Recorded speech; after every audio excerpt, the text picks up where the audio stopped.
Ya, mak tahu tak? Ini mesin leg press paling mahal dekat gym ni. Serius lah. Paling mahal. Oh. Tapi paling mahal kenapa aku tak tahu. Tapi Amar biasa leg press ni kan, dia fokus kat bahagian mana sebenarnya?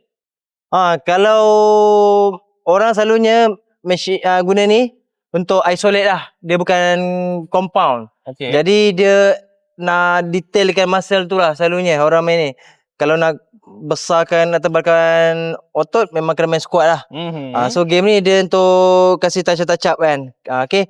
Yang ni dia boleh target dua, hamstring dan quadricep. Macam biasa lah, kalau nak target quadricep bahagian depan, kaki tu ada line kan, 3 kan. 1, 2, 3. So main 1 dengan 2 je. Okay. So dia akan target bahagian depan. Bahagian depan. Fast.